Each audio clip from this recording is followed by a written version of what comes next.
मूर्ख अनुयायी जनों से सदैव सावधान रहना चाहिए, क्योंकि जो मूर्ख अनुयायी होते हैं वो दुश्मन से भी ज़्यादा नुकसान पहुंचाने वाले होते हैं। एक कथा स्मरण आई है।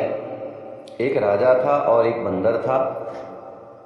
राजा के बहुत सारे दुश्मन थे, लेकिन बंदर जो राजा का विश्वास पात्र था, राजा का भला चाहता था, वो बंदर क्या था, मूर्ख था। उसको किसी भी कार्य को करने की कोई समझ नहीं थी। इसलिए उस बंदर ने सोचा कि राजा के बहुत सारे दुश्मन हैं और रात्रि के समय जो राजा की सैनिक गण हैं वो सो जाते हैं, इसलिए मुझे रात के समय में राजा की निगरानी करनी चाहिए, राजा की रक्षा करनी चाहिए।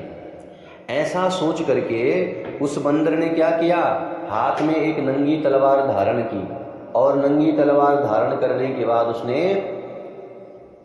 राजा के दरवाजे पर खड़ा हो गया और देखने लगा कि कहीं यहाँ कोई आए नहीं, राजा की सुरक्षा में कोई चूक नहीं होनी चाहिए।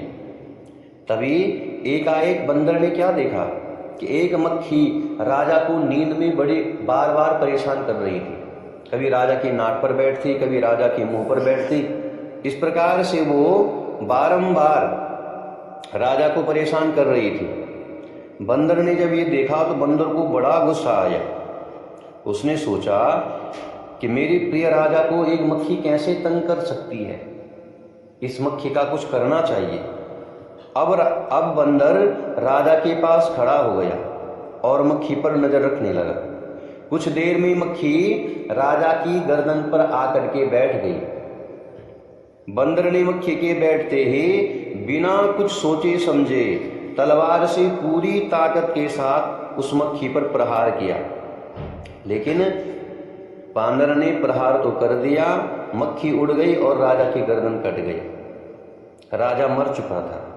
इसलिए इस कहानी से यही सीख मिलती है कि मूर्ख जो अनुयायी जन है, चाहे वो आपका भला चाहते हैं, लेकिन उनको किसी कार्य की समझ नहीं होती है कि कौन कार्य किस प्रकार से किया जाए। जैसे उस बानर ने, मक्खी राजा की गर्दन पर बैठी हुई थी और उसने तलवार से प्रहार किया, ये नहीं सोचा कि अगर मक्खी उड़ जाएगी और मक्खी उड़ेगी भी नहीं तो फिर भी राजा को नुकसान होगा।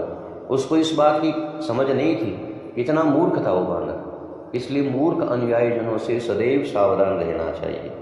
जय श्री राम, जय श्री हनुमान।